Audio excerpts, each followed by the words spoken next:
Hello দর্শক বন্ধুরা, বাংলাদেশের মার্কেটে রেডমি নোট 13 4G এই মোবাইলটি বেশ কিছুদিন আগে লঞ্চ হয়েছে এবং বাংলাদেশ মার্কেটে বেশ ভালো সাড়া পড়েছে।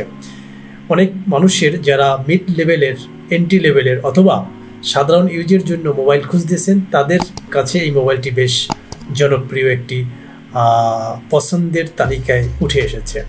তো এই মোবাইলটি নিয়ে এর আগে আমি একটি ভিডিও তৈরি করেছিলাম পুরো ওভারভিউ দেওয়ার জন্য, একটি টেকনিক্যাল স্পেসিফিকেশন দেওয়ার জন্য, যাতে করে সাধারণ ইউজাররা এর ইনসাইটটা বুঝতে পারে। তো সেখানে আপনারা অনেকেই কমেন্ট করে জানতে চেয়েছেন যে ভাই এই মোবাইলটি কিনলে কেমন হবে, অর্থাৎ আপনাদের উদ্দেশ্য যে এর রিভিউটা কেমন। তো আমার কাছে মনে হলো যদি এরকম কিছু রিয়েলিস্টিক রিভিউ আমি আপনাদের সামনে তুলে ধরতে পারি, অর্থাৎ যে কোশ্চেনটি আপনি করতেছেন, যে কোশ্চেনটি আমারও ভিতরে আছে, সেই কোশ্চেনগুলি যদি আমরা সরাসরি ইউজারকে করতে পারি, যারা অলরেডি ব্যবহার করতেছে তারা এটা নিয়ে কি মতামত দিচ্ছে, তো সেই ধরনের বেশ কিছু মতামত, বেশ কিছু রিভিউ আমি এই মুহূর্তে আপনাদের সামনে উপস্থাপন করার চেষ্টা করব, যাতে করে আপনাদের এই কোশ্চেনের বা যারা নতুন কিনতে চাচ্ছেন তাদের এই প্রশ্নের উত্তরগুলি সহজ হয় এবং আপনারা সহজে সিদ্ধান্ত নিতে পারেন। তো আমরা চলে যাচ্ছি সেই রিভিউগুলি দেখার জন্য।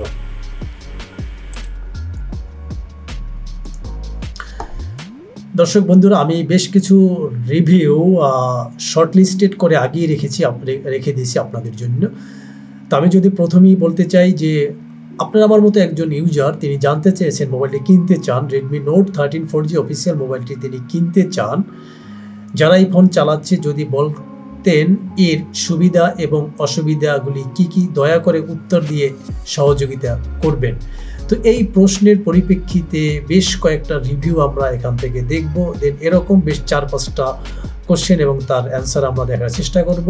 এগুলি যদিও বাংলাদেশের এবং ইন্ডিয়াতে বসবাসকারী কিছু বাঙালিদের যারা অলরেডি ব্যবহার করতেছেন তাদের রিভিউ, একই সাথে আমরা কিছু ইন্টারন্যাশনাল রিভিউ দেখারও চেষ্টা করব।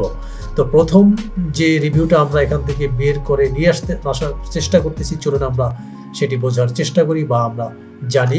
কোশ্চেনটি ছিল 13 4G এটি যারা চালাচ্ছেন কোনো সুবিধা অসুবিধা পাচ্ছেন কিনা, এই ধরনের একটি প্রশ্ন ছিল আপনার আমার মতো। আমরা একটু দেখি। প্রথমেই মোহাম্মদ গজুর রহমান তার রিপ্লাইতে দিচ্ছেন, আমারটা তেমন সুবিধা পাচ্ছি না। লাবন ইসলাম মিম বলছেন, এটি কিনে বাস খাইছি ভাই, নতুন ফোন হিসেবে চার্জ ভালো পাচ্ছি না, আবার একটু ভিডিও কলে কথা বললেই ফোন গরম হয়ে যায়, গেম খেলতে তো কোনো কথাই নেই, মাঝে মধ্যে চার্জে দিয়ে রাখলেও ফোন অনেক গরম হয়ে যায়। তাছাড়া মোহাম্মদ রিপন আহমেদ লিখছেন, সেলফি ক্যামেরাটা বেশ ভালো না। তারপরে সাইফুর রহমান শাওন লিখছেন, 4Gটা নিয়ে নেন, 5Gটা না।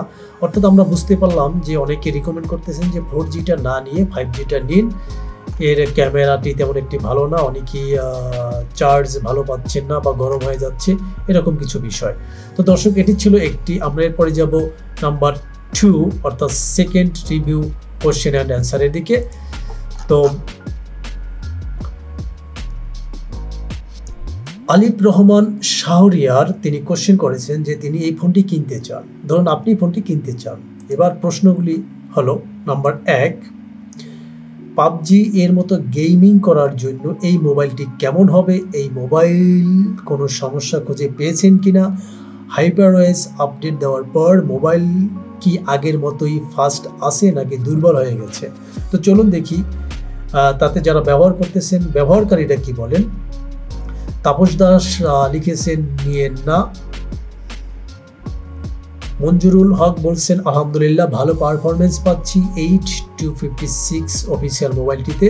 পাবজি কেমন রান করবে বলতে পারতেছি না, তবে ডেভিল মে ক্রাই খেলি, স্মুথ পারফরমেন্স, নো ল্যাগিং, এই পর্যন্ত কোনো প্রবলেম পাইনি আলহামদুলিল্লাহ, চার্জ ব্যাকআপও অ্যাভারেজ। এছাড়া আরজু লিখেছেন, গেমিং এর জন্য এই ফোনটা নর্মাল ইউজ করার জন্য বেস্ট।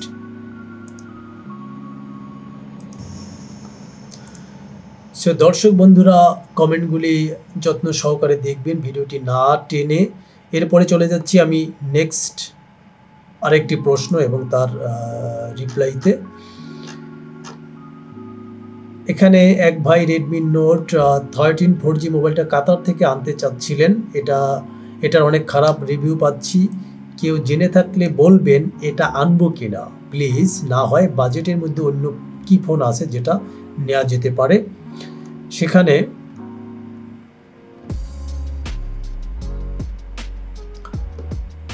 শাহরুখ খান লিখছেন 1 মাস হলো তেমন কোনো সমস্যা পাচ্ছি না,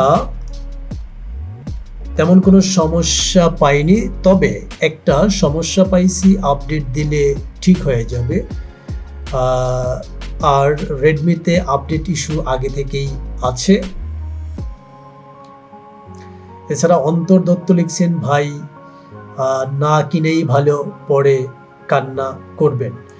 সো দর্শক, এটা আমরা সরাসরি প্রশ্ন থেকে যেটি আপনি করতে পারতেন বা আপনার নিজের ভিতরে যে প্রশ্নগুলি, সেই প্রশ্নের অ্যান্সারগুলি আমরা এভাবে পেয়ে গেলাম।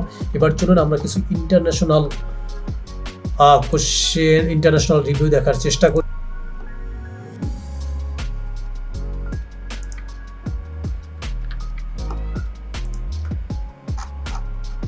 সো কিছু ইন্টারন্যাশনাল রিভিউ যদি আমরা, খুব পপুলার একটি সাইট GSM অ্যারেনা, আপনারা অবশ্যই এর আগে পরে এই সাইটটির ব্যাপারে শুনেছেন বা যারা মোবাইল সম্পর্কে খোঁজখবর রাখেন তারা জানেন।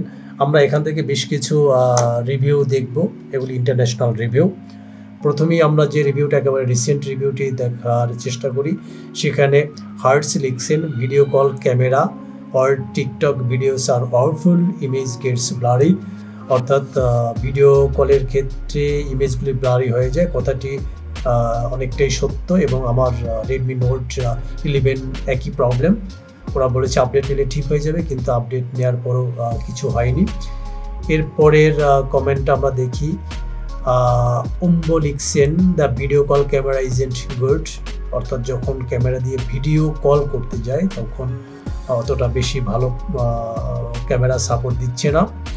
তারপরেরটি আমরা যদি দেখার চেষ্টা করি, লিন লিখছেন the WhatsApp video call camera off this phone is not working well, it's not clear at all, I regret buying ইট।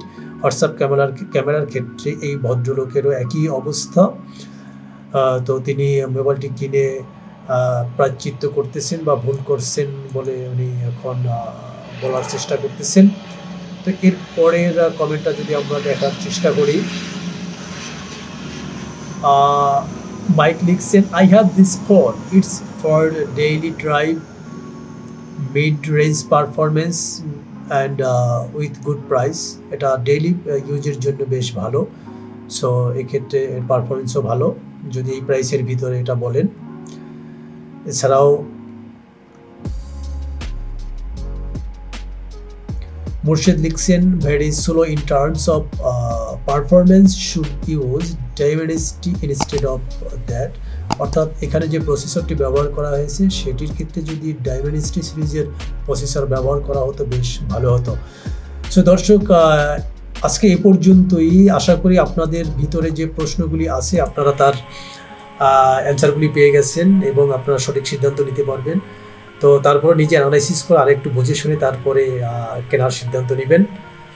তো যদি আপনাদের ভিডিওটি দেখে যদি আপনাদের সার্থকতা আসে তাহলে